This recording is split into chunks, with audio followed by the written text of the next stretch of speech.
Almost everyone starts their life with a massive supply of time, but no one gets an unlimited amount.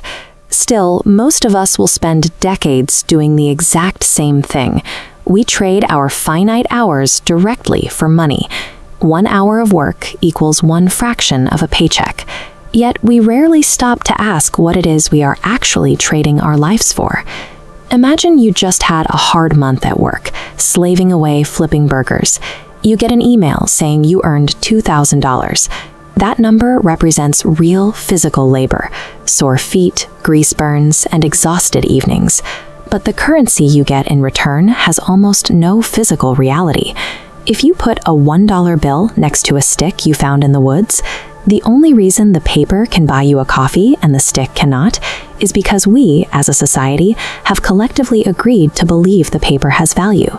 The government prints millions of these slips of paper every day, and the central banks regulate the flow.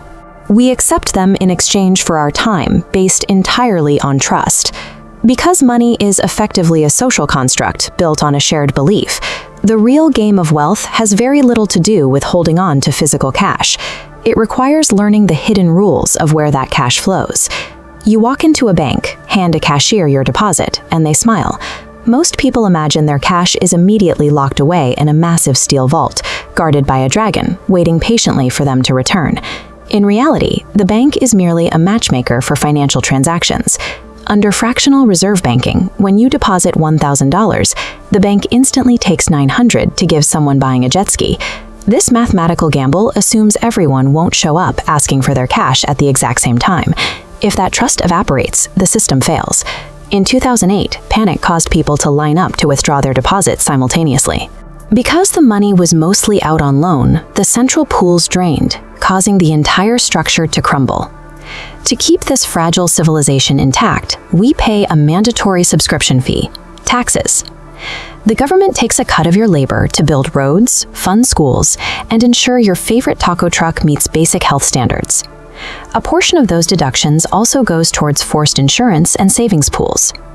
Social Security requires you to surrender money now to get it paid back over time in retirement, while Medicare supports the health of the elderly and those with serious medical issues.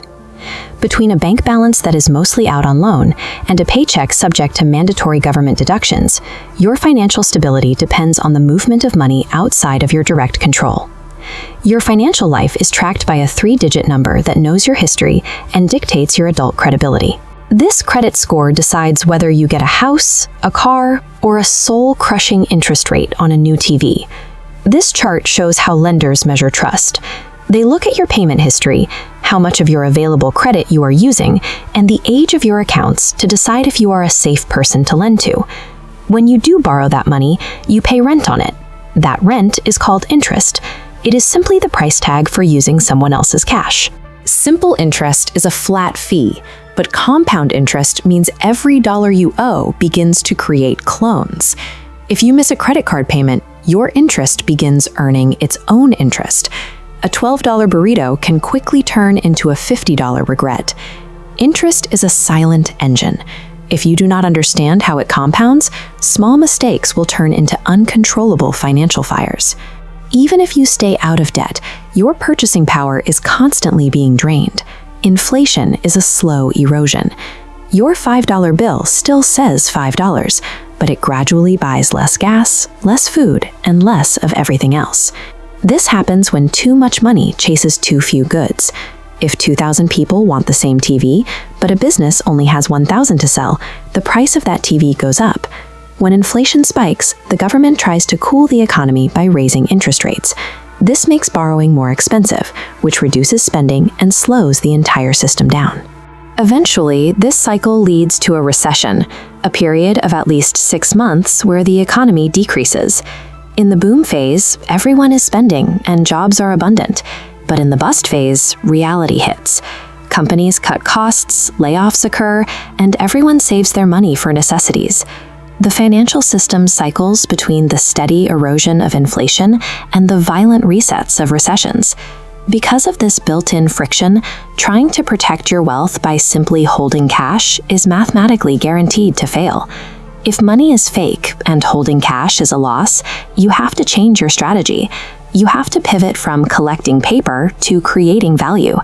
Accumulating significant wealth requires creating and capturing perceived value. Gold is just a shiny rock.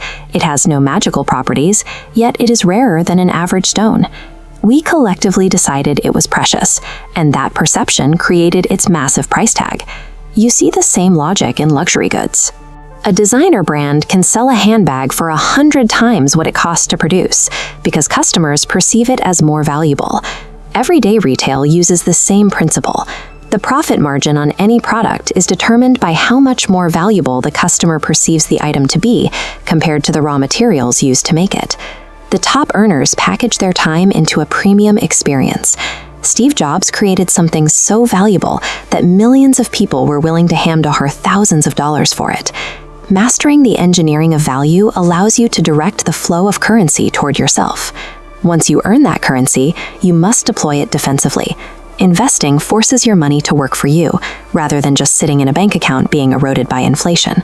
Buy slices of companies through stocks, loan money to governments through bonds, or acquire property through real estate. But the most powerful variable in this entire system is the one we started with: time.